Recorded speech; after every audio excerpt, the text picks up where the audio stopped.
My name is Marin Aldridge. I am 32 years old, and right now, the Dean of the College of Architecture at Columbia University is standing in my parents' backyard with a glass of lemonade, and the casual toast she began about neighborhood and legacy has just taken a turn that no one at this table saw coming. She stopped mid-sentence. She was looking at me, not near me, at me, the way someone looks at a door they thought was locked and just found wide open. 1 second ago, my mother was laughing and refilling glasses and steering the conversation toward my younger sister's new promotion, like a woman conducting an orchestra, only she could hear. My sister was glowing. Her husband had his arm draped across the back of her chair. The whole backyard smelled like grilled rosemary and fresh-cut grass.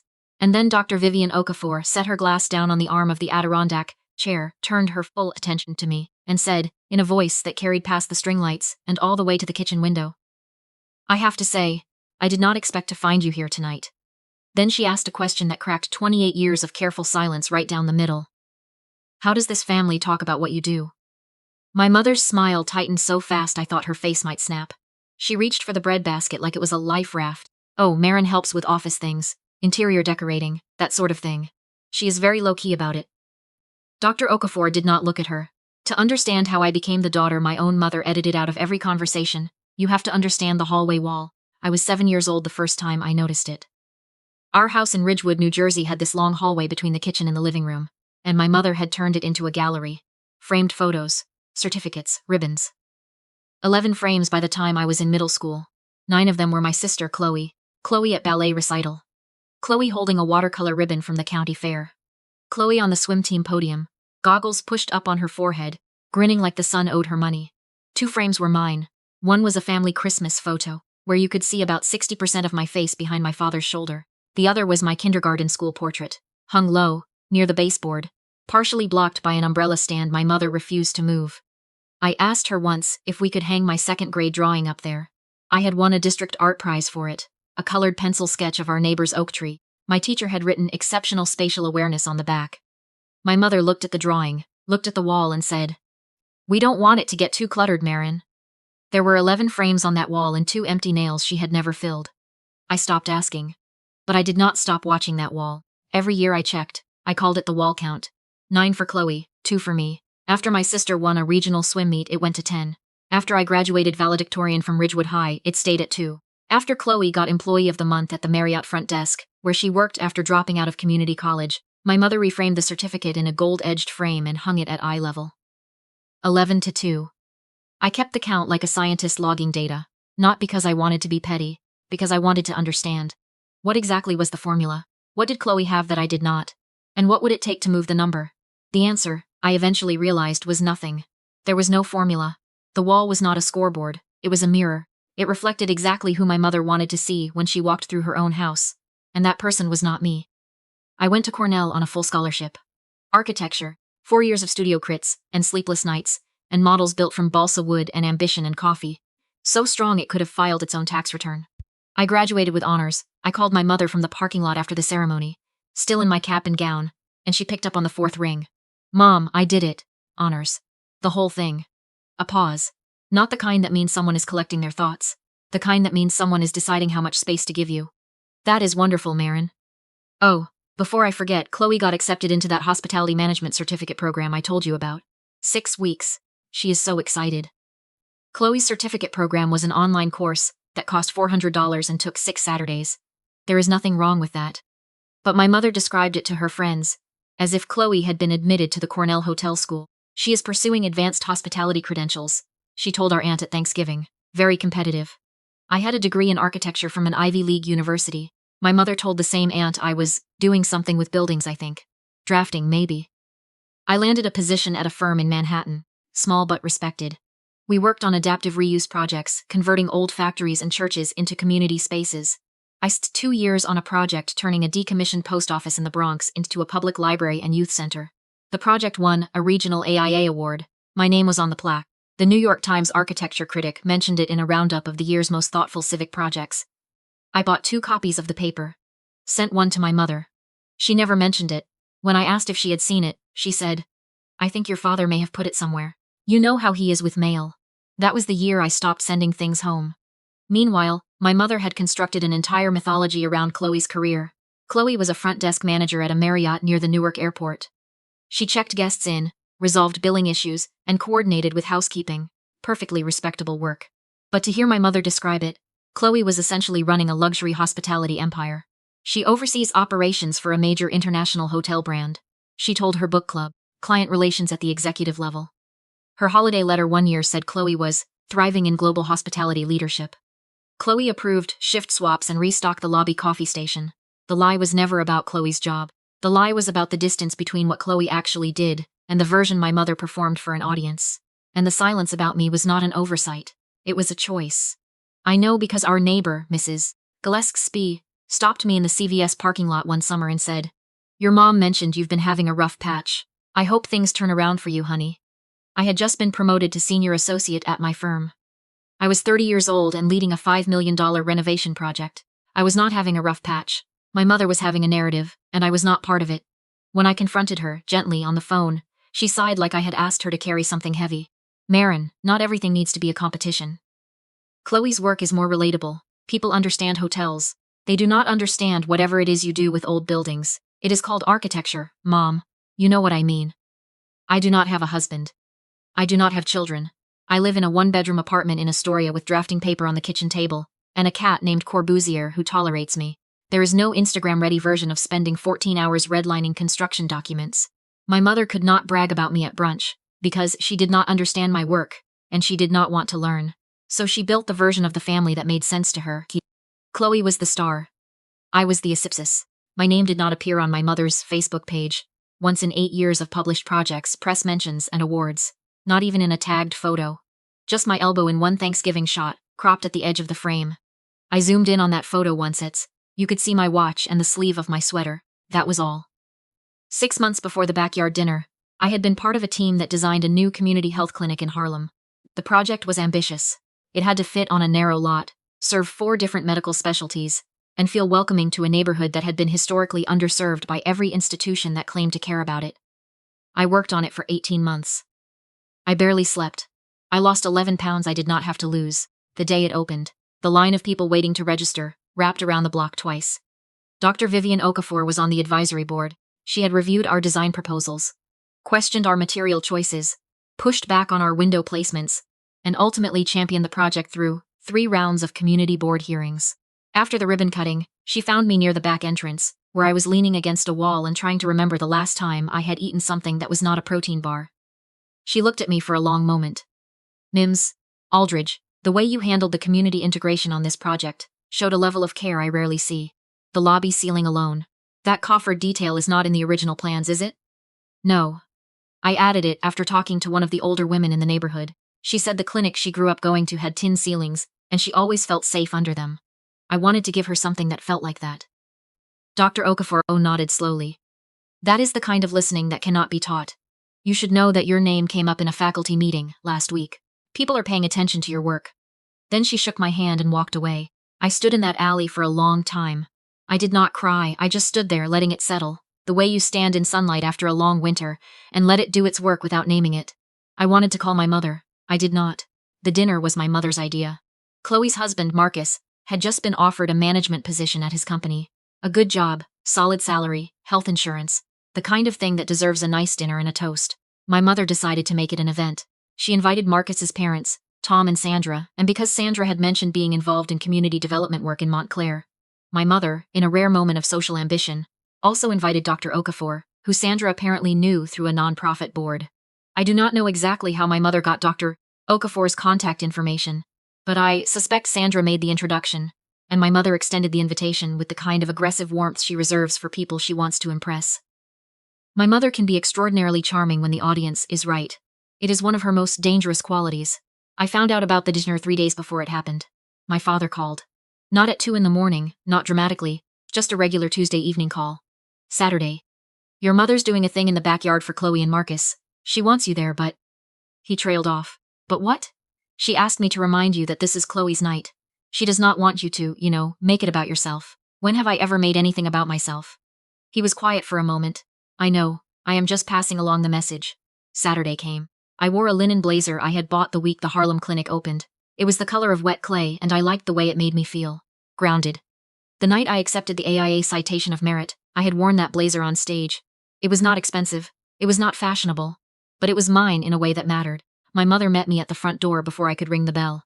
Her eyes swept me head to toe, the way a casting director evaluates an extra. "You are early, come in, but listen.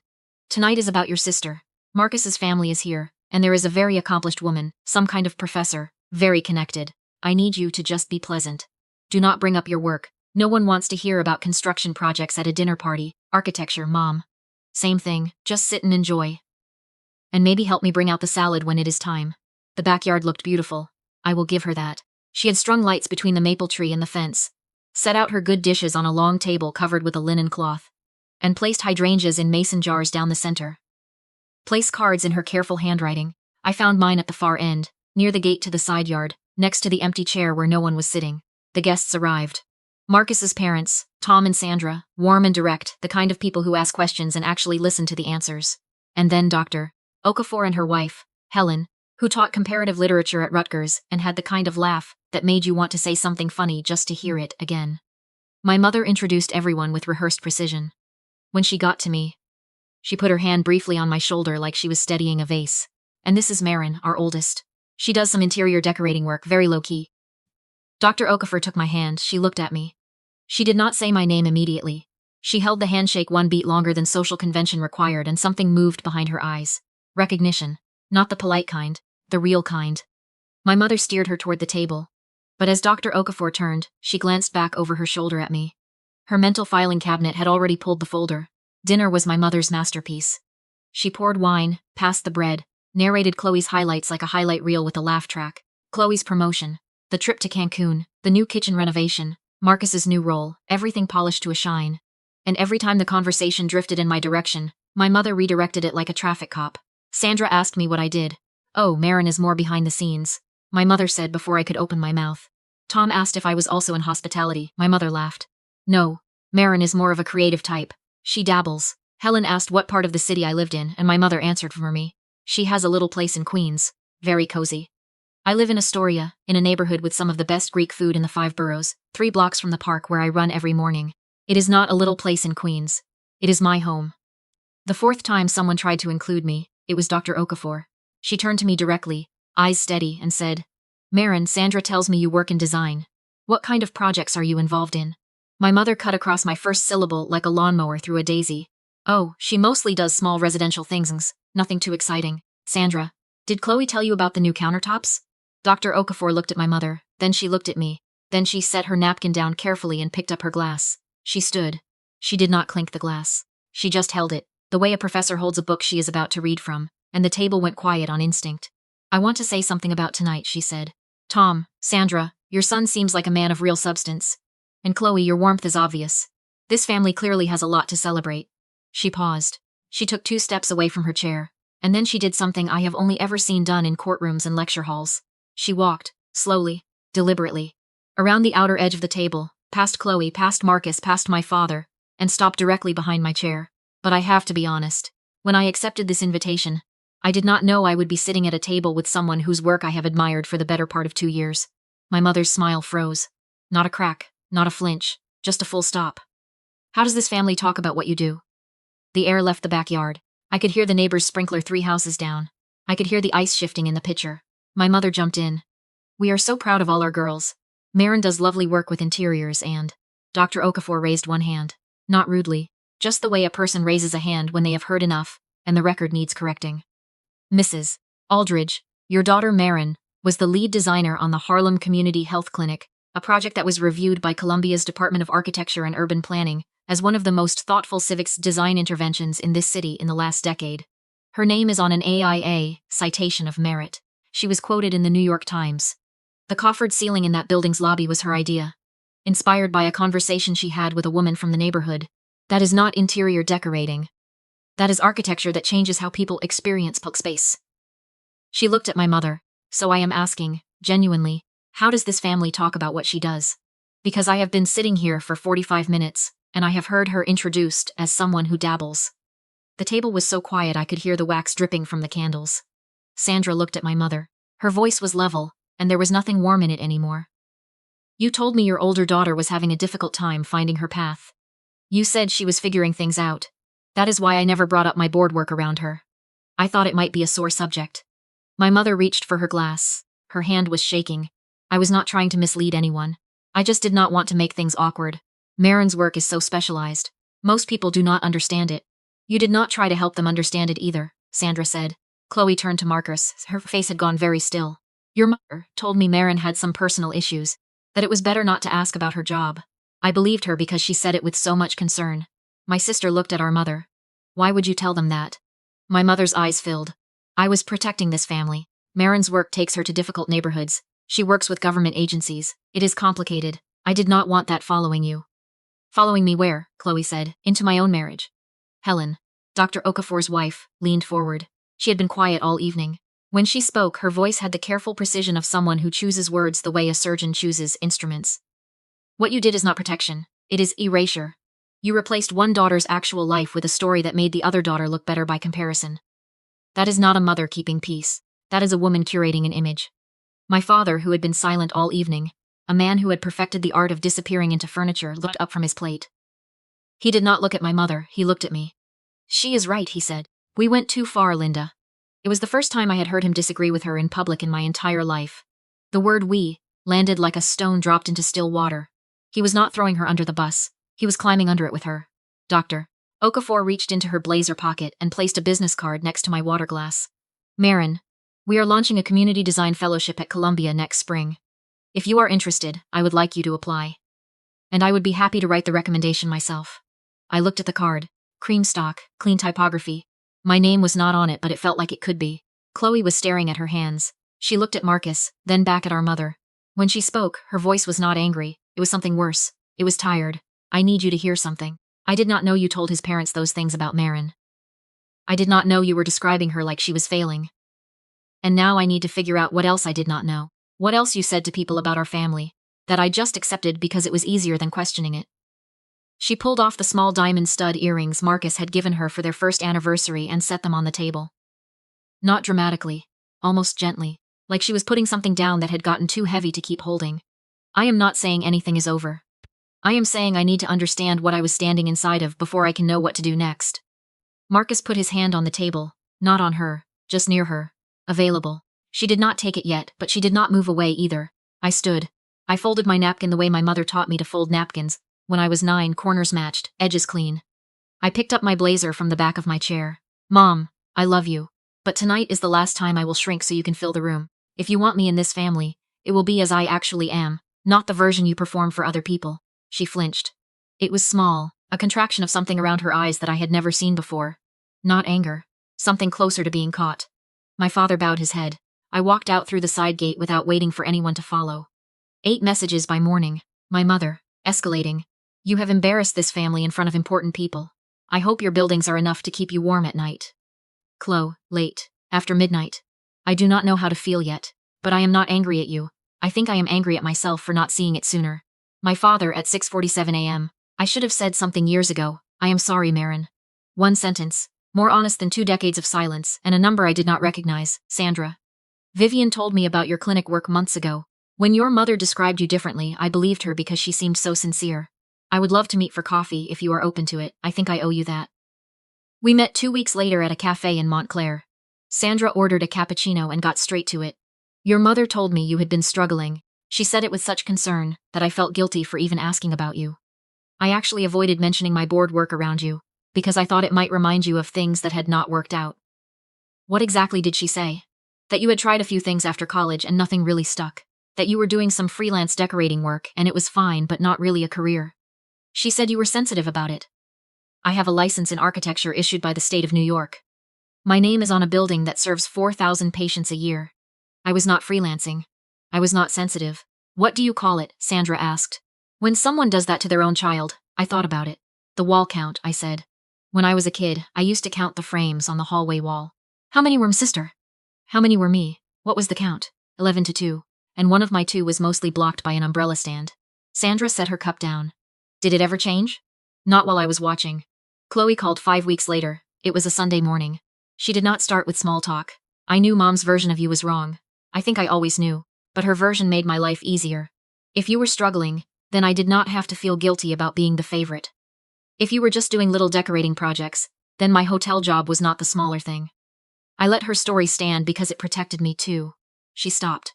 I could hear her breathing. I am sorry. Not the kind of sorry that fixes it, just the kind that is true. She apologized in pieces over the next name such few, the way real apologies work. Not a single grand gesture but a series of small corrections. She started asking about my projects. She asked what AI stood for. She sent me a photo of a building in Newark she thought was interesting, and asked if I could tell her what made the facade work. It was a terrible building, and the facade did not work at all. But the asking was the point. Marcus and Chloe started couples counseling, not because of what happened at the dinner, exactly, but because of what the dinner revealed. How much of their life together had been built on a foundation that included my mother's fictions. Chloe told me later that the therapist asked her to list everything she believed about her family that she had never verified. The list took 2 sessions.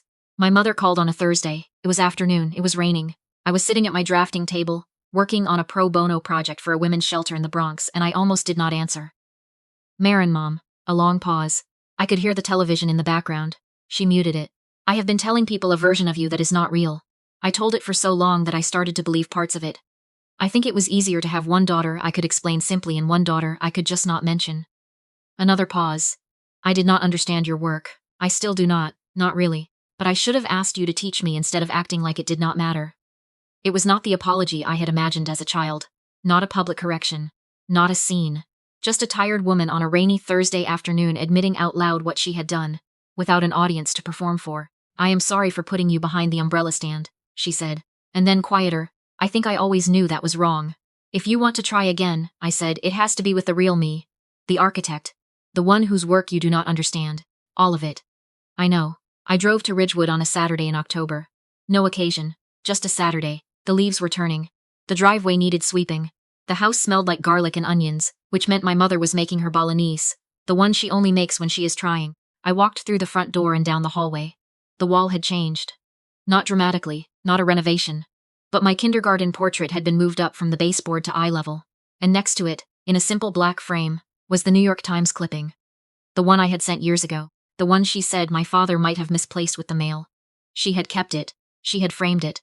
The glass was clean and the frame was slightly crooked, like the decision to hang it had been made quickly and she had not gone back to straighten it.